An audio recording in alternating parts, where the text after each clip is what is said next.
رمضان المبارک کی خصوصی نشریات کے ساتھ میں حاضر خدمت ہوں۔ میرے ساتھ اسٹوڈیو میں موجود ہے حافظ محمد مصطفیٰ، مولانا قاضی نوشاد الدین صاحب، مولانا محمد عارف صاحب، مولانا فرقان فلاحی صاحب۔ ناظرین، آپ حافظ محمد مصطفیٰ صاحب سے قرآن پاک کی تلاوت سماعت فرمائیں گے۔ اعوذ باللہ من الشیطان الرجیم، بسم اللہ الرحمن الرحیم۔ یا ایہا الذین آمنوا کتب علیکم الصیام کما کتب علی الذین من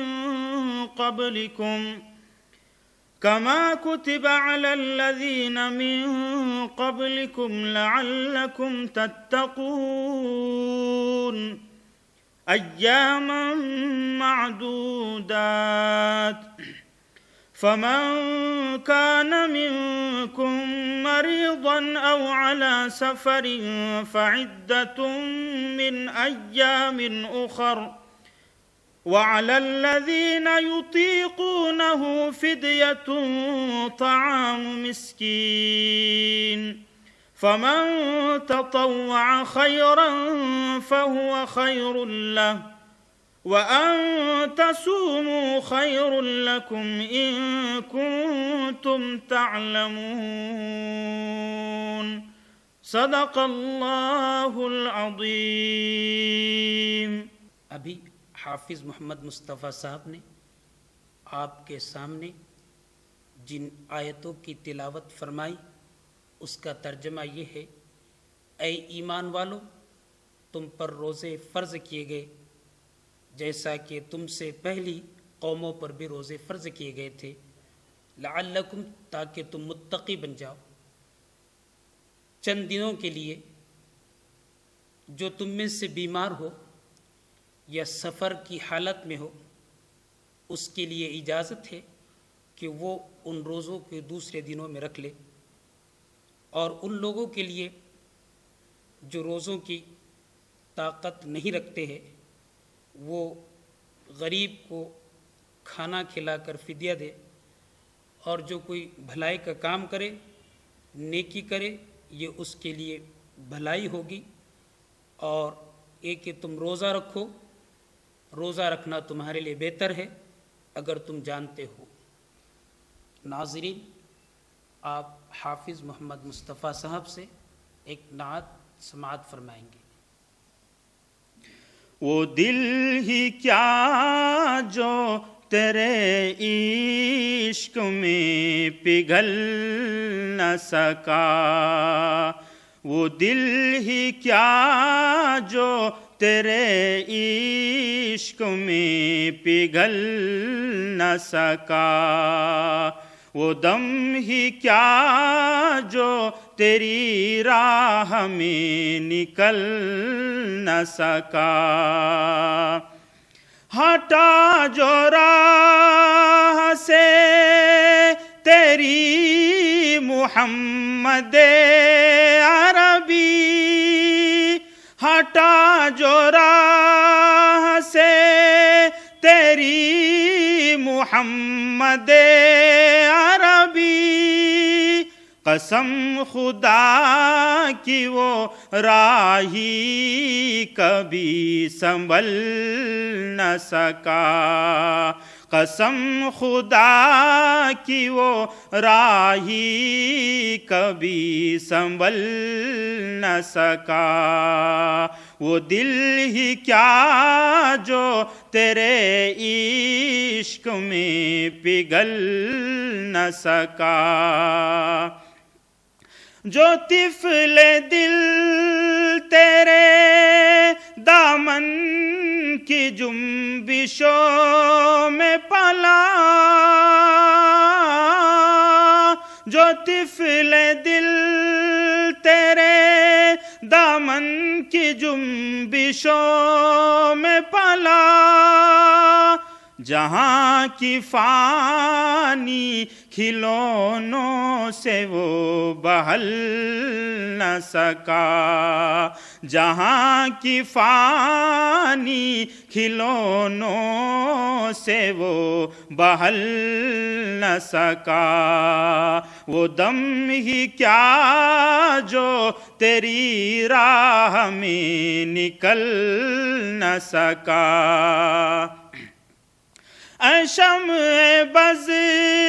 میں ازل تیرے آگے کوئی چراغ، اے شمع بز میں ازل تیرے آگے کوئی چراغ، جلا تو بجھ نہ سکا اور بجھا تو جل نہ سکا، جلا تو بجھ نہ سکا اور بجھا تو جل نہ سکا، وہ دل ہی کیا جو تیرے عشق میں پگھل نہ سکا۔ ہزار ابھرے سیاست کے سامری لیکن کسی کا جادو تو قرآن کے آگے چل نہ سکا، وہ دل ہی کیا جو تیرے عشق میں پگھل نہ سکا۔ بدلتی دنیا بدلتی رہی ہمیشہ جلال، مگر نظام محمد کبھی بدل نہ سکا، وہ دل ہی کیا جو تیرے عشق میں پگھل نہ سکا، وہ دم ہی کیا جو تیری راہ میں نکل نہ سکا۔ مولانا قاضی نوشاد الدین صاحب آپ کے سامنے روزے کے متعلق اپنے خیالات کا اظہار فرمائیں گے۔ بسم اللہ الرحمن الرحیم، الحمدللہ کفا وسلام علی عبادہ الذین اصطفیٰ، اما بعد۔ محترم ناظرین، آپ کے سامنے قرآن مجید کی جو آیتیں تلاوت کی گئی ہے، اس میں سب سے پہلی جو آیت ہے اس میں ہم کو اور آپ کو ایک حکم دیا گیا ہے کہ وہ ہے روزہ رکھنا۔ اور روزے کے متعلق یہ بات ہمارے اور آپ کے ذہن میں رہنی چاہیے کہ روزہ ایک ایسا فرض ہے، روزہ ایک ایسی عبادت ہے جو صرف ہم پر ہی فرض نہیں کی گئی ہے بلکہ ہم سے پہلی امتوں پر بھی یہ فرض رہی ہے۔ اور بنیادی طور پر اس آیت میں جو بات ہم کو اور آپ کو سمجھائی یا بتائی جا رہی ہے کہ وہ ہمارے اندر تقویٰ پیدا ہونا ہے۔ تقوی کے معنی عمومی طور پر یہ بتائے جاتے ہیں کہ اللہ تبارک و تعالیٰ سے ڈرنا، اللہ کا خوف اپنے اندر پیدا کرنا۔ ہم سب جانتے ہیں کہ اس دنیا کے اندر انسان بہت ساری چیزوں سے ڈرتا ہے، کوئی شیر سے ڈرتا ہے، کوئی آگ سے ڈرتا ہے، کوئی پانی سے ڈرتا ہے، اور پتہ نہیں کن کن چیزوں سے لوگ ڈرتے ہیں۔ لیکن جس طریقے سے ان چیزوں سے انسان یا بندہ ڈرتا ہے، ویسے اللہ تبارک و تعالیٰ سے ڈرنا مراد نہیں ہے۔ اس لیے ہم کو اس ڈرنے کو سمجھنے کے لیے ذرا سی تفصیل میں جانا پڑے گا، اور تفصیل یہ ہے کہ سب جانتے ہیں کہ جو زندگی اللہ تبارک و تعالیٰ نے ہم کو اور آپ کو عطا فرمائی ہے، اس زندگی کے ہر لمحے کا حساب کتاب لیا جائے گا۔ جو بندہ اللہ کو راضی اور خوش کرنے والے اعمال کرے گا، اچھے کام کرے گا، یقیناً وہ کامیاب ہوگا، فلاح پائے گا۔ اور جو بندہ خدا نہ خواستہ غلط کام کرے گا، جس کو گناہ کا کام کہا جاتا ہے، اگر وہ ایسا کرے گا تو اللہ تبارک و تعالیٰ کے پاس سزا دی جائے گی۔ ناظرین، ایک بندہ جب یہ طے کر لیتا ہے کہ جو زندگی اللہ نے مجھے عطا فرمائی ہے، دی ہے، اس زندگی کے ہر لمحے کا حساب کتاب لیا جائے گا، اس لیے مجھے، آپ کو، ہم سب کو یہ بات طے کر لینی چاہیے کہ ہم کو اللہ تبارک و تعالیٰ کی طرف سے دیکھا جا رہا ہے، ہمارے سارے اعمال کو نوٹ کیا جا رہا ہے۔ کل جب اللہ تبارک و تعالیٰ کے سامنے حاضری ہوگی تو ہم کو اور آپ کو اپنے کیے کرائے کا حساب و کتاب دینا ہوگا۔ اس لیے سب سے پہلے تو یہ طے کر لیں، یہ مان لیں کہ اللہ نے جو زندگی دی ہے وہ اس کی اطاعت کرنے کے لیے دی ہے، اللہ کے رسول صلی اللہ علیہ وسلم کی پیروی کرنے کے لیے دی ہے۔ ہم یہ طے کر لیں کہ ہماری زندگی سے کوئی کام غلط نہیں ہوگا، ہم کوئی گناہ کا کام نہیں کریں گے۔ اگر یہ کیفیت ہمارے اندر پیدا ہو جائے گی، جس کو واقعی تقوی کی کیفیت کہا جاتا ہے، جس کو واقعی خدا سے ڈرنا کہا جاتا ہے، واقعی اگر یہ کیفیت ہمارے اندر پیدا ہو جائے گی تو پھر یہ ہوگا کہ ہماری زندگی میں ایسا موقع بھی آئے گا کہ اندھیری رات رہے گی، گناہ کرنے کے اسباب موجود رہیں گے، لیکن ہم میں کا کوئی بندہ کوئی غلط کام کرنے کی کوئی کوشش نہیں کرے گا، کیونکہ اس نے یہ طے کر لیا ہے کہ کوئی دیکھے یا نہ دیکھے اللہ تبارک و تعالیٰ ضرور دیکھتے ہیں۔ اور واقعی اسی کو تقویٰ کہا گیا ہے، اسی کو پرہیزگاری کہا گیا ہے، اسی کو اللہ تبارک و تعالیٰ سے ڈرنا کہا گیا ہے۔ اسی طرح قرآن مجید کی اس آیت میں ہم اگر غور کریں تو ہم کو یہ پتہ چلے گا کہ کتب علیکم الصیام کما کتب علی الذین من قبلکم لعلکم تتقون، کہ جس کے معنی یہ ہے کہ روزہ ایسا فعل نہیں ہے، روزہ ایسا کام نہیں ہے کہ جو صرف ہم کو اس کا حکم دیا گیا ہے، بلکہ اللہ کے رسول صلی اللہ علیہ وسلم کے اگر احکامات کا غور سے بغور جائزہ لیا جائے، اس کو پڑھا جائے اور سمجھنے کی کوشش کی جائے تو ہمیں اور آپ کو یہ پتہ چلے گا کہ ہمارے روزے میں اور ہم سے پہلی امتوں کے روزے میں بڑا فرق رہا ہے۔ ہم کو اللہ کے رسول صلی اللہ علیہ وسلم نے یہ فرمایا ہے کہ تم سحری کرو، سحری کھانے میں اللہ تبارک و تعالیٰ نے برکت رکھی،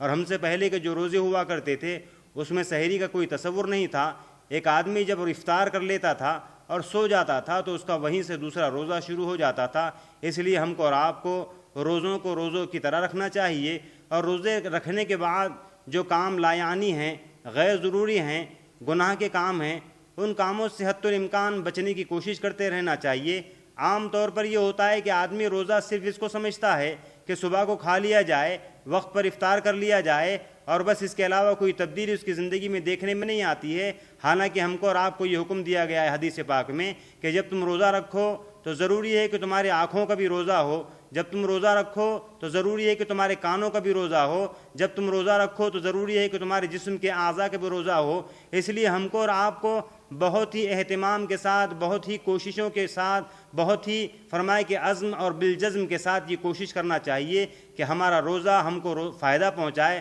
کہیں ایسا نہ ہو کہ کل قیامت کے روز یہ روزہ اللہ تبارک و تعالیٰ کی طرف فرمائے کہ اس کے نزدیک نامقبول ہو جائے، اور ہم کو اور آپ کو ہمارے عمل کی وجہ سے صرف بھوکا اور پیاسا رہنے کا بدلہ اور اجر دیا جائے۔ اس لیے ہم کو اور آپ کو اہتمام کرنا چاہیے کہ روزے کے جو ضروری کام ہیں، روزہ رکھنے کے بعد جو ضروری کام ہم پر اور آپ پر ضروری ہو جاتے ہیں، ان تمام باتوں کو ملحوظ رکھیں، ان تمام کاموں کو ہم اور آپ غور سے مکمل کرنے کی کوشش کریں۔ ایسا کریں گے تو انشاءاللہ ہم واقعی روزہ رکھنے والے ہوں گے، روزوں کا ثواب حاصل کرنے والے ہوں گے۔ اللہ تبارک و تعالیٰ مجھے اور آپ کو ایسا کرنے کی توفیق عطا فرمائے۔ ناظرین، مولانا محمد عارف صاحب آپ کے سامنے توبہ کی حقیقت کے تعلق سے اپنے خیالات کا اظہار فرمائیں گے۔ الحمدللہ وحدہ والصلاة والسلام علی من لا نبی بعدہ، اما بعد فاعوذ باللہ من الشیطان الرجیم، بسم اللہ الرحمن الرحیم۔ قل یا عبادی الذین اسرفوا علی انفسہم لا تقنطوا من رحمت اللہ ان اللہ یغفر الذنوب جميعا انہ هو الغفور الرحیم۔ وقال رسول اللہ صلی اللہ علیہ وسلم التائب من الذنب کمن لا ذنب لہ، صدق اللہ العظیم وصدق رسولہ النبی الکریم۔ برادران اسلام، جیسے کہ ہم جانتے ہیں ہم میں سے ہر شخص خطا کار ہے، گنہگار ہے، اور ہم سے گناہ سرزد ہو ہی جاتے ہیں۔ اس لیے اللہ رب العزت نے جو ہے توبہ کا دروازے کو کھلا رکھا ہے کہ ایک ایمان والا جب گناہ کرتا ہے تو اس کے دل پر ایک سیاہ دھبا، ایک کالا نقطہ لگ جاتا ہے۔ اگر وہ توبہ کر لیتا ہے تو وہ نقطہ اور وہ دھبا دھل جاتا ہے، اور اگر وہ توبہ نہیں کرتا تو اسی طرح لگا رہتا ہے، جمع رہتا ہے، اور اسی طرح گناہ کرتے کرتے اس کا پورا دل سیاہ ہو جاتا ہے، اور پھر حق بات جو ہے تو اس میں نہیں جاتی۔ جیسے قرآن مجید نے فرمایا کہ کلا بل ران علی قلوبہم ما کانوا یکسبون، کہ ان کے کرتوت کی وجہ سے ان کے دل سیاہ ہو چکے، کالے ہو چکے ہیں۔ تو لہٰذا ایمان والے کو چاہیے کہ جب وہ گناہ اس سے کوئی سرزد ہو جائے تو وہ فوراً جو ہے تو توبہ کر لے، اور توبہ جو ہے اللہ رب العزت کو بڑی پسند ہے۔ جیسے حدیث شریف میں حضور صلی اللہ علیہ وسلم نے فرمایا کلکم خطاؤن وخیر الخطائین التوابون، اے لوگو تم سب کے سب گنہگار ہو، پاپی ہو، مجرم ہو، خطا کار ہو، اور تم میں سب سے بہترین خطا کار گنہگار وہ ہے جو گناہ ہو جانے کے بعد اور خطا ہو جانے کے بعد توبہ کر لے۔ تو توبہ کی بڑی فضیلت جو ہے تو آئی ہے، اور اللہ تعالیٰ نے یہ فرمایا قل یا عبادی الذین اسرفوا علی انفسہم لا تقنطوا من رحمۃ اللہ، کہ اے ایمان والو، اے وہ بندو جنہوں نے اپنے آپ پر ظلم کیا، تو لا تقنطوا من رحمۃ اللہ، اللہ کی رحمت سے مایوس نہ ہو، نا امید نہ ہو، ان اللہ یغفر الذنوب جمیعا، کہ اللہ تعالیٰ سارے گناہوں کو معاف کر دیں گے۔ تو اللہ تعالیٰ جو ہے بندے کی توبہ سے بڑے خوش ہوتے ہیں۔ ایک ایمان والا جب اللہ کے حضور میں روتا اور گڑ گڑاتا ہے اور جو ہے اپنی گناہوں کی معافی مانگتا ہے تو اللہ تعالیٰ اس سے محبت کرتے ہیں اور اپنی رحمت کی چادر جو ہے تو اس پر ڈال دیتے ہیں اور اس کو اپنے رحمت کی آغوش میں لے لیتے ہیں۔ جیسے حدیث شریف میں حضور صلی اللہ علیہ وسلم نے فرمایا اللہ اشد فرحا بتوبۃ احدکم من احدکم بضالتہ اذا وجدہا، کہ اللہ تعالیٰ اپنے بندے کی توبہ سے ایسے خوش ہوتے ہیں جیسے تم میں سے کسی کی کوئی قیمتی چیز کھو جائے اور اس کے بعد اس کو وہ واپس مل جائے، تو اس قیمتی چیز کے کھو جانے کے بعد جب وہ واپس ملتی ہے تو اس کو کتنی خوشی ہوتی ہے، اس کو کتنی مسرت ہوتی ہے۔ اس سے زیادہ خوشی اللہ تعالیٰ کو اس وقت ہوتی ہے جب اس کا بندہ جو ہے اللہ کے حضور توبہ کرتا ہے اور اللہ کے حضور جو ہے تو استغفار کرتا ہے۔ جیسے ایک مثال بڑی حدیث شریف میں جو تو بڑی عجیب دی، حضور صلی اللہ علیہ وسلم نے فرمایا کہ ایک شخص راستے سے سفر کر رہا تھا، اور اس وقت ظاہر بات ہے کہ اس دور میں نہ ٹرینیں تھی، نہ پلین تھے، نہ جو ہے تو دوسری جو ہے تو بسیں تھیں، نہ اس طرح کی کوئی سواری تھی، تو ظاہر بات ہے اونٹوں پر اور گھوڑوں پر سفر کرنا ہوتا اور اسی پر جو ہے ان کا جو ہے تو زاد راہ ہوتا، ان کا توشہ ہوتا۔ حضور صلی اللہ علیہ وسلم نے مثال دی کہ تم میں سے کوئی شخص جیسے سفر کر رہا ہو اور بیابان جنگل ہو، دور دور تک جو ہے تو کوئی پانی کا اور کھانے کا نام و نشان نہ ہو، اور اسی جو ہے اونٹ کے اوپر جو ہے تو اس کا کھانا اور اس کا پانی ہو۔ اب اتفاق سے ایسا کہ راستے میں ایک جگہ جو ہے تو وہ تھوڑا سا ٹھہر گیا اور اس کے اوپر اونگ طاری ہوئی، غنودگی طاری ہوئی۔ اب جب اس نے آنکھ کھول کر دیکھا تو اس کا اونٹ غائب تھا۔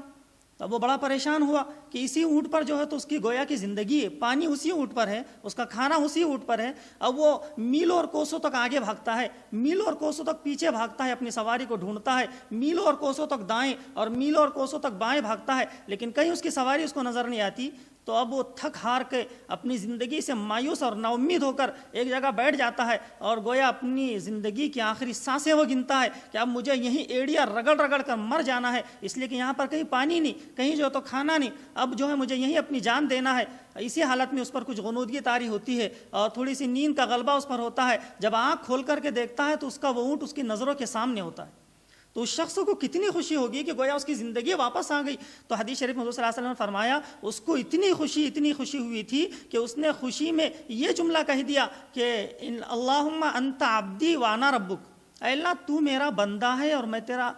تیرا آقا ہوں۔ نعوذ باللہ، یعنی ایک ایسا جملہ اس نے کہہ دیا، اگر وہ جو ہے تو ہوش حواس کے عالم میں اگر کہہ دیتا تو وہ کافر ہو جاتا۔ تو اس نے ایسا جملہ کہا کہ اللہ انت عبدی وانا ربک، اے اللہ تو میرا بندہ ہے اور میں تیرا آقا ہوں، ایسا جملہ۔ تو صلی اللہ علیہ وسلم نے فرمایا کہ جتنی خوشی اس شخص کو ہوئی تھی اس سے زیادہ خوشی اللہ رب العزت کو اس وقت ہوتی ہے جب کہ بندہ اس کے حضور میں جو ہے تو گڑ گڑاتا ہے اور اپنے گناہوں کی جو ہے تو معافی مانگتا ہے۔ تو توبہ کی بڑی جو ہے تو حقیقت ہے اور بہت ہی زیادہ جو ہے تو اس کی اہمیت ہے، اور اللہ تعالیٰ نے اس کی ترغیب دلائی۔ نبی صلی اللہ علیہ وسلم سے فرمایا واستغفر اللہ ان اللہ کان غفور الرحیم، آپ استغفار کیجئے، اللہ تعالیٰ بڑے غفور الرحیم ہیں، معاف کرنے والے۔ اور خود حضور صلی اللہ علیہ وسلم فرماتے ہیں کہ یا ایھا الناس انی اتوب فی الیوم 100 مرہ، اے لوگوں میں روزانہ 100 مرتبہ توبہ کرتا ہوں، جبکہ آپ صلی اللہ علیہ وسلم فرمائے انی اتوب فی الیوم 100 مرہ، کہ میں روزانہ 100 مرتبہ توبہ کرتا ہوں۔ ظاہر بات ہے حضور صلی اللہ علیہ وسلم کے ذات تو معصوم ہے، بے گناہ ہے، آپ کو توبہ کی ضرورت نہیں، لیکن آپ امت کی تعلیم کے لیے، لوگوں کی تعلیم کے لیے کہ مجھ جیسا جو ہے معصوم اور بے گناہ نبی دن میں سے 100 مرتبہ توبہ کرتا ہے۔ یا ایھا الناس توبوا الی اللہ واستغفروا فانی اتوب فی الیوم 100 مرہ، اے لوگوں توبہ کرو، استغفار کرو، اس لیے کہ میں دن میں سے 100 مرتبہ توبہ کرتا ہوں۔ تو جب آپ صلی اللہ علیہ وسلم 100 مرتبہ توبہ کر رہے تھے، ہم جیسے جو ہے گنہگار اور خطا کاروں کے لیے بہت ضروری ہے کہ ہم جو ہے توبہ اور استغفار جو ہے تو خوب کرے، اور اس مہینے کے اندر جو ہے تو ہم اس کا خصوص اہتمام کرے۔ اور اللہ رب العزت جو ہے تو چاہتے ہیں، جو حدیث شریف میں حضور صلی اللہ علیہ وسلم فرمایا کہ ان اللہ یبسط یدہ باللیل، کہ اللہ تعالیٰ رات میں اپنے دست رحمت کو پھیلاتا ہے کہ دن کے گنہگار اس کے سامنے آئے اور توبہ کرے۔ اسی طرح اللہ تعالیٰ جو ہے تو دن میں اپنے دست رحمت کو پھیلاتا ہے کہ رات کے پاپی اور رات کے گناہگار اللہ کے حضور آ کر کے جو ہے تو توبہ کرے. تو اللہ تعالیٰ چاہتے ہیں کہ بندہ میرے حضور میں توبہ کرے اور استغفار کرے اور میں اس کو جو ہے تو معاف کروں. اس کی بڑی جو ہے تو فضیلتیں قرآن اور احادیث کے اندر آئی ہے، لہٰذا ہمیں اس کا اہتمام کرنا چاہیے. اور مولانا حالی نے جو ہے تو بڑی عجیب بات فرمائی کہ جو ہے تو باز آ ہر آچے ہستی بازا گر کافر و گبر و بت پرستی بازا ای درگئے ماں درگئے نا امیدی نیست گر صدبار توبہ شکستی بازا، کہ لوٹ آ پلٹ آ ہمارے دربار میں واپس آ جا. کہ اگر تو جو ہے اگر تو بت پرست ہے یا کوئی اور جو ہے تو ہے تب بھی ہمارے دربار میں واپس آ جا. ای درگئے ماں درگئے نا امیدی نیست، ہمارا گھر ہمارا در نا امیدی کا در نہیں. گر صدبار توبہ شکستی بازا، اگر تو 100 بار بھی توبہ کر کے توبہ کو توڑ چکا ہے تب بھی ہمارے دربار میں آ جا. ہم جو ہے تیری جو ہے تو مغفرت کریں گے اور مغفرت کی جو ہے تو چادر جو ہے تو تجھ پر ڈال دیں گے. لہٰذا ہر ایمان والے کو چاہیے کہ وہ اس ماہ مبارک میں خصوصی توبہ کا اہتمام کرے اور اللہ کے حضور روئے اور گڑ گڑائے. اور اللہ تعالیٰ کو رونا بڑا پسند ہے. حدیث شریف محمد صلی اللہ علیہ وسلم فرمایا لا يدخل النار رجل بکا من خشیت اللہ، وہ شخص جہنم میں داخل نہیں ہوگا جو خدا کے خوف سے رویا ہو. وہ شخص جہنم میں داخل نہیں ہوگا جو خدا کے خوف سے رویا ہو. لہٰذا ہمیں چاہیے کہ ہم توبہ کریں، اللہ کے حضور روئے اور گڑ گڑائے. اور توبہ کی حقیقت یہ ہے کہ ایک ایمان والا اپنے پہلے تو جس گناہ کے اندر اس گناہ سے نکل جائے. یہ نہیں کہ ایک ایمان والا گناہ کے اندر ملوث ہے، گناہ میں پھنسا ہوا ہے اور بس توبہ کرتا چلا جا رہا ہے، بلکہ یہ کہ اس گناہ سے فوراً جو ہے تو نکل جائے. جیسے حدیث شریف محمد صلی اللہ علیہ وسلم فرمایا کہ ایک ایمان والا اگر گناہ پر مصر ہو، گناہ کرتا چلا جاتا ہو اور توبہ بھی کرتا ہو، تو حدیث شریف محمد صلی اللہ علیہ وسلم فرمایا کل مستہزئ بربہ، گویا وہ اپنے رب سے مذاق کر رہا ہے. لہٰذا ہم جس گناہ میں اس گناہ سے فوراً نکل جائے. اور دوسرا جو ہے تو شرط یہ ہے کہ آئندہ نہ کرنے کا عزم ہو کہ اب میں کبھی ایسا گناہ نہیں کروں گا. اور تیسرا یہ کہ جو گناہ اس نے کر لیا اس گناہ پر ندامت ہو، شرمندگی ہو کہ اب میں نے جو گناہ کیا ہے مجھ سے جو تو بہت بڑی غلطی ہو گئی ہے، اے اللہ میں آئندہ سے جو تو ایسا گناہ نہیں کروں گا. اس کو اپنے گناہ پر ندامت اور شرمندگی ہو. یہ نہیں کہ اس کو گناہ پر جو تو لذتیں آ رہی ہو اور وہ جو تو مزہ لے رہا ہو. جیسے مولانا روم نے بڑی عجیب بات فرمائی، کہتے ہیں مسبحہ در کف توبہ برلب دل پورا ذوق گناہ. کہتے ہیں مسبحہ در کف، ہاتھوں میں تو تسبیح ہے، وہ توبہ برلب، اور ہونٹوں پر توبہ کا نعرہ ہے، دل پورا ذوق گناہ، لیکن دل تو گناہوں کی لذتوں سے بھرا ہوا ہے. ایسی توبہ کیا اثر کرنے والی. لہٰذا توبہ کی حقیقت یہ ہے کہ اول جس گناہ میں ہو اس گناہ سے نکل جائے، آئندہ نہ کرنے کا عزم ہو، اور جو گناہ اس سے ہو جائے اس پر ندامت اور شرمندگی ہو. جب یہ تینوں چیزیں مل جاتی ہے تو اس کو توبۃ نصوحہ کہتے ہیں. جسے اللہ تعالیٰ نے فرمایا یا ایھا الذین آمنوا توبوا الی اللہ توبۃ نصوحہ عسیٰ ربکم ان یکفر عنکم سیئاتکم ویدخلکم جنات تجری من تحتها الانہار. کہ اے ایمان والو اللہ تعالیٰ سے سچی اور پکی توبہ کر لو. جب تم سچی اور پکی توبہ کر لیں گے تو سچی اور پکی توبہ کے 4 فوائد اس آیت میں اللہ تعالیٰ نے ذکر فرمائے. کہ سب سے پہلا فائدہ تو یہ ہوگا عسیٰ ربکم ان یکفر عنکم، اللہ تعالیٰ تمہارے گناہوں کو مٹا دیں گے، معاف کر دیں گے. توبہ کی وجہ سے تمہارے گناہ معاف ہو جائے گے. وَيُدْخِلْكُمْ جَنَّاتٍ تَجْرِي مِن تَحْتِهَا الْأَنْهَارُ، اور ایسی جنت میں تمہیں داخل کریں گے جس کے نیچے سے نہریں بہ رہی ہوگی. یہ توبہ کا دوسرا فائدہ. اور توبہ کا تیسرا فائدہ فرمایا کہ یوم لا یخزی اللہ النبی والذین، کہ جس دن اللہ تعالیٰ جو ہے نبی کو اور مومنون کو رسوا نہیں کریں گے. کہ اس دن اللہ تعالیٰ مومنین کو اور نبی کو رسوا نہیں کریں گے، توبہ کرنے والوں کو اللہ تعالیٰ رسوا اور ذلیل نہیں کریں گے. یہ تیسرا فائدہ. اور چوتھا فائدہ فرمایا کہ اللہ تعالیٰ ان کو ایک ایسا نور عطا فرمائے گے جو ان کے دائیں طرف سے بھی دوڑتا ہوگا اور ان کے سامنے سے بھی دوڑتا ہوگا، اور اس نور کی روشنی میں وہ جنت کے راستے کو جو ہے تو طے کریں گے. لہٰذا ہم اللہ تعالیٰ سے دعا کرتے ہیں کہ اللہ تعالیٰ ہمیں سچی اور پکی توبہ کرنے کی توفیق عطا فرمائے، اور اللہ تعالیٰ ہم تمام کو جو ہے اس ماہ مبارک کے اندر مغفرت فرمائے، اور اللہ تعالیٰ ہم تمام کو جو ہے جنت الفردوس میں جو ہے تو اعلیٰ مقامات عطا فرمائے، اور اللہ تعالیٰ جو ہے ہمیں تمام قسم کے شرور اور فتن سے باری تعالیٰ تمام مومنین کی حفاظت فرمائے. وآخر دعوانا الحمدللہ رب العالمین. ناظرین، مولانا فرقان صاحب آپ کے سامنے اسلام میں عبادت کی اہمیت کے تعلق سے اپنے خیالات کا اظہار فرمائیں گے. الحمد لأهله والصلاة على أهلها أما بعد فقد قال الله تبارك وتعالى في القرآن المجيد والفرقان الحميد اعوذ بالله من الشيطان الرجيم بسم الله الرحمن الرحيم وما خلقت الجن والانس الا ليعبدون. وقال النبي صلى الله تعالى عليه وعلى آله وسلم افضل العبادة قراءة القرآن او كما قال عليه الصلاة والسلام. معزز ناظرین، اس دنیا میں جتنی بھی مخلوقات پائی جاتی ہیں ہر مخلوق کو اللہ تبارک و تعالی نے پیدا فرمایا ہے. اور ہر مخلوق کو اللہ تبارک و تعالیٰ نے کچھ نہ کچھ ذکر دیا ہے اور کچھ نہ کچھ مخصوص عبادتیں دی ہیں، اور انسان جس کو اللہ تبارک و تعالیٰ نے اشرف المخلوقات کہا ہے، اس کو اللہ نے جو عبادتیں دی ہیں وہ تمام عبادتوں میں سب سے افضل عبادت ہے، اور ان عبادتوں پر ملنے والا ثواب وہ سب سے بڑا اور سب سے افضل ثواب ہے۔ خود اللہ تعالیٰ نے اس بات کی وضاحت فرما دی ہے کہ وما خلقت الجن والانس الا لیعبدون، کہ اس کائنات میں انسان اور جنات کو پیدا کیا جانا صرف اور صرف اس لیے ہے کہ اللہ تعالیٰ کی عبادت کی جائے اور اللہ کی معرفت بندوں میں پیدا کی جا سکے۔ لیکن اللہ تبارک و تعالیٰ نے اس عبادت کو ایک عام طور پر بیان فرما دیا، کچھ اس کی تخصیص نہیں فرمائی۔ پھر نبی پاک صلی اللہ علیہ وسلم آخری دستور، آخری شریعت لے کر اس دنیا میں وارد ہوئے، اور نبی پاک صلی اللہ علیہ وسلم نے اللہ کی بیان کردہ عبادت کی تشریح فرمائی۔ بہت ساری عبادتیں وہ ہیں جو انسان کے مال سے تعلق رکھتی ہیں، اور بہت ساری عبادتیں وہ ہیں جو انسان کی جان سے تعلق رکھتی ہیں، اور بعض عبادتیں ایسی بھی ہیں کہ جن کا تعلق انسان کے مال سے بھی ہے اور انسان کے جان سے بھی ہے۔ چنانچہ ہم دیکھتے ہیں کہ اللہ تبارک و تعالیٰ نے انسان پر جو نماز فرض فرمائی ہے اس کا تعلق بدن، اللہ تبارک و تعالیٰ کے دیے ہوئے بدن کے ساتھ ہے، کہ یہ بدنی عبادت ہے، انسان کی جان سے تعلق رکھتی ہے۔ اور دوسری عبادت جسے ہم زکوٰۃ کے نام سے جانتے ہیں، یہ اللہ تبارک و تعالیٰ کی وہ عبادت ہے جس کا تعلق انسان کے مال سے ہے۔ اور پھر اللہ تبارک و تعالیٰ نے ان عبادات کو ہر ایک پر یکساں ایک ہی طرح لازم نہیں فرمایا ہے، بلکہ بعض عبادتیں ایسی ہیں کہ جن کا تعلق ہر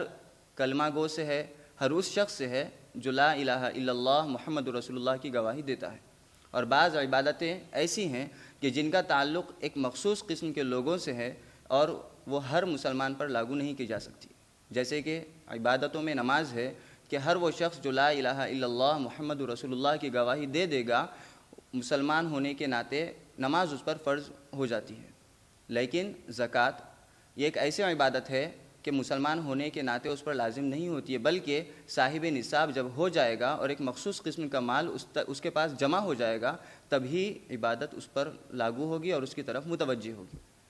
اسی طرح حج کی عبادت ہے کہ اللہ تبارک و تعالیٰ نے فرمایا وَلِلَّهِ عَلَى النَّاسِ حج البیت من استطاع الیہ سبیلا، کہ حج کی عبادت ہر مسلمان بندے پر فرض نہیں کی گئی، بلکہ حج کی عبادت ہر اس مسلمان بندے پر ہی فرض ہے جو وہاں تک پہنچنے کی استطاعت رکھتا ہو، قدرت رکھتا ہو، طاقت رکھتا ہو۔ اب ظاہری بات ہے کہ عبادتیں انسان کرتا ہے شوق سے، جذبے سے، لگن سے، اور اس بات کی امید پر کہ اس عبادت کے بدلے میں اسے اللہ کی طرف سے یقیناً کچھ نہ کچھ عنایت ہوگا اور اس کے بدلے میں اسے کچھ ریوارڈ اور ایوارڈ دیا جائے گا۔ چنانچہ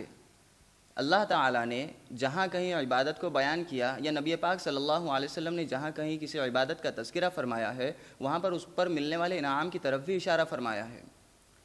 چنانچہ دیکھ لیجئے کہ اگر کسی صدقے کا تذکرہ ہوتا ہے تو اللہ فرماتے ہیں کہ اس کے بدلے میں اللہ کے پاس اس کا دگنا تگنا بلکہ کئی گنا زیادہ اجر دیا جائے گا۔ اگر نماز کا تذکرہ ہوتا ہے تو اس کے بدلے میں ملنے والے ثوابات کا تذکرہ ہوتا ہے۔ اسی طرح اگر کسی گناہ سے رکنے کا حکم دیا گیا تو چونکہ گناہ سے رک جانا بھی ایک قسم کی نیکی ہے، اس کے بدلے میں بھی اللہ تبارک و تعالیٰ کی طرف سے ملنے والے انعام کا نبی نے ذکر فرما دیا ہے۔ اب ظاہری بات ہے کہ ہر انسان کی زندگی میں بہت سارے ایسے مواقع آتے ہیں کہ وہ چاہتا ہے کہ کچھ نیکیاں کریں اور اللہ کی رحمت کو اپنی طرف متوجہ کرے، لیکن وہ پس و پیش میں مبتلا رہتا ہے، وہ تردد میں رہتا ہے کہ کس نیکی کو پہلے کرے یا کس نیکی کو میں زیادہ اچھے سے کر سکتا ہوں، وہ طے نہیں کر پاتا ہے۔ تو اللہ تبارک و تعالیٰ نے اپنے نبی کے ذریعے اس بات کو بھی واضح فرما دیا ہے کہ کون سی نیکی کرنا انسان کے لیے زیادہ اچھا رہے گا اور کس نیکی کو کرنے میں وہ تھوڑا پیچھے ہٹ سکتا ہے یا رک سکتا ہے۔ نبی نے فرمایا ہے افضل عبادتی قراءۃ القرآن، کہ تمام عبادات میں سب سے بہترین عبادت قرآن کی تلاوت کرنا ہے۔ ماہ رمضان میں اور قرآن پاک میں ایک بہترین اور گہری مناسبت ہے۔ سب سے بڑی مناسبت اللہ نے ان دونوں چیزوں میں یہ پیدا فرمائی ہے کہ ماہ رمضان ہی میں قرآن پاک کو نازل فرمایا، جس کی شہادت قرآن میں موجود ہے، اور اب اس قرآن پاک کی عبادت کو سب سے افضل عبادت قرار دیا گیا تو اس پر ملنے والا اجر و ثواب بھی سب سے افضل ہی رہے گا۔ جیسے کہ نبی پاک صلی اللہ علیہ وسلم نے ارشاد فرمایا ہے کہ من قرأ حرفا من القرآن فلہ عشر حسنۃ، کہ جو شخص قرآن پاک کے ایک حرف کو پڑھے گا، اپنی زبان سے اس کو ادا کرے گا، اس کی تلاوت کرے گا، اس کے بدلے میں اسے 10 نیکیاں ملے گی۔ اور نبی نے اس کے آگے ایک بہترین بات ارشاد فرمائی کہ لا اقول الف لام میم حرف بل الف حرف ولام حرف ومیم حرف، کہ میں یہ نہیں کہتا ہوں کہ الف لام میم یہ ایک حرف ہے، بلکہ نبی نے فرمایا کہ الف ایک حرف ہے، لام ایک حرف ہے اور میم ایک حرف ہے۔ گویا اگر کوئی بندہ الف لام میم کی تلاوت کرتا ہے تو گویا اسے اس تلاوت کی وجہ سے 30 نیکیاں ادا دے دی گئی۔ پھر یہاں پر محدثین نے ایک خاص بات ذکر فرمائی ہے کہ نبی نے مثال کے طور پر الکوثر، الناس اس طرح کا کوئی جملہ استعمال نہیں فرمایا، بلکہ الف لام میم کا لفظ استعمال فرمایا، جو اس بات پر دلالت کرتا ہے کہ کوئی بندہ قرآن کو اگر نہ سمجھتے ہوئے بھی پڑھے گا تب بھی اس کو ثواب تو مل جائے گا۔ اگر کوئی بندہ قرآن کو سمجھ کر پڑھے گا تو یقیناً اس کے ثواب میں اضافہ ہوگا اور اس کو اور زیادہ ثواب دیا جائے گا۔ اسی طرح نبی پاک صلی اللہ علیہ وسلم کی اور اللہ تبارک و تعالیٰ کی یہ خواہش ہے کہ ہر بندہ قرآن پاک کو سمجھے، اس کو پڑھے، اس تک پہنچنے کی کوشش کرے۔ وَلَقَدْ يَسَّرْنَا الْقُرْآنَ لِلذِّكْرِ فَهَلْ مِن مُدَّكِرٍ، قرآن نے 10 مرتبہ اس کا اعلان کیا ہے کہ ہم نے تو قرآن کو سیکھنے کے لیے، سمجھنے کے لیے، یاد کرنے کے لیے آسان کر دیا ہے، لیکن ہے کوئی سمجھنے والا، ہے کوئی یاد کرنے والا؟ فَهَلْ مِن مُدَّكِرٍ، قرآن پوچھ رہا ہے، اور پوچھنا اس لیے نہیں ہے کہ وہ قرآن کو اعتراض ہے، بلکہ قرآن اس لیے پوچھ رہا ہے کہ آؤ اس کو سمجھو، اس کو پڑھو، اس کی تعلیمات پر عمل کرو اور اس کے سانچے میں ڈھل جاؤ۔ اگر تم نے ایسا کیا تو تمہارے لیے کامیابی ہے۔ اسی طرح آخری میں ایک بات، نبی پاک صلی اللہ علیہ وسلم کی حدیث بہت پیاری حدیث ہے۔ نبی پاک صلی اللہ علیہ وسلم نے ارشاد فرمایا ہے، حضرت ابو ہریرہ رضی اللہ عنہ کی روایت ہے، معجم کبیر طبرانی میں موجود ہے۔ آپ فرماتے ہیں نبی پاک صلی اللہ علیہ وسلم نے ارشاد فرمایا ہے کہ من تعلم القرآن فی شبیبتہ اختلط القرآن بلحمہ ودمہ، کہ جو شخص قرآن پاک کو اپنی کم عمری کے زمانے میں سیکھتا ہے، پڑھتا ہے، یاد کرتا ہے تو قرآن پاک اس کے جسم میں، اس کے گوشت اور اس کے خون کے ساتھ پیوست ہو جاتا ہے، مل جاتا ہے، اس کے اندر سرایت کر جاتا ہے۔ ومن تعلم القرآن فی آخر عمرہ وہو لا یترکہ فلہ اجرین، کہ جو بندہ قرآن پاک کو آخری عمر میں ادا کرتا ہے، سمجھتا ہے، سیکھتا ہے، عمر گزر چکی ہے، عمر کا ایک کافی حصہ گزر چکا ہے، اس کے باوجود قرآن سے محبت ہے، اس کو سمجھنے کی کوشش کرتا ہے، اس کو پڑھتا ہے اور اس پر عمل کرنے کی کوشش کرتا ہے، تو اللہ تبارک و تعالیٰ اس کو فرماتے ہیں، نبی نے فرمایا فلہ اجران، کہ اس کے لیے 2 اجر ہے۔ ایک اجر اس کے لیے کہ اس نے قرآن پاک کو سمجھنے کی کوشش کی، اٹیمپٹ کیا، اور دوسری اس کے لیے کہ اس نے قرآن پاک کو مشکل ہونے کی وجہ سے چھوڑ نہیں دیا بلکہ اس پر لگا رہا۔ اسی طرح نبی پاک صلی اللہ علیہ وسلم کی ایک اور ایک حدیث میں نبی نے فرمایا کہ الماہر بالقرآن مع السفرۃ الکرام البررہ، کہ وہ بندہ جو قرآن پاک کو مہارت کے ساتھ پڑھتا ہوا چلا جائے، قرآن پاک کو بہت اچھے سے اچھے انداز سے پڑھنے کی کوشش کرے اور اس کو پڑھنے لگے، وہ بندہ مع السفرۃ الکرام البررہ، وہ نیک اور نیکیوں کو لکھنے والے فرشتوں کے ساتھ ہوگا۔ والذی یقرأ القرآن وہو یتعتع فیہ فلہ اجران، کہ جو بندہ قرآن پاک کو پڑھتا ہے لیکن اس کے پڑھنے میں اٹکتا ہے، اس کی زبان نہیں چلتی ہے، اس کی زبان میں روانی پیدا نہیں ہوتی ہے، تو نبی نے فرمایا کہ فلہ اجران، اس کے لیے 2 اجر ہے، ایک تو تلاوت کا اجر ملے گا اور دوسرا قرآن کو پڑھنے پر مشقت جو ہو رہی ہے اس مشقت کو برداشت کرنے کا اجر ملے گا۔ اللہ تبارک و تعالی ہمیں قرآن پاک کی صحیح انداز میں تلاوت کرنے کی توفیق عطا فرمائے اور اس قرآن کو ہمارے بدن میں اس طرح اتار دے کہ ہمارے ہر قطرہ خون سے قرآن پاک کی تلاوت کی آواز ہے۔ وعلی ھذا اکتفی والحمد للہ رب العالمین۔ ناظرین، آپ رمضان المبارک کی خصوصی نشریات کو ابھی سماعت فرما رہے تھے۔ انشاءاللہ کل ہم پھر حاضر ہوں گے اسی وقت اسی چینل پر اور مہمانوں کے ساتھ، جب تک کہ اجازت دیجیے۔ خدا حافظ۔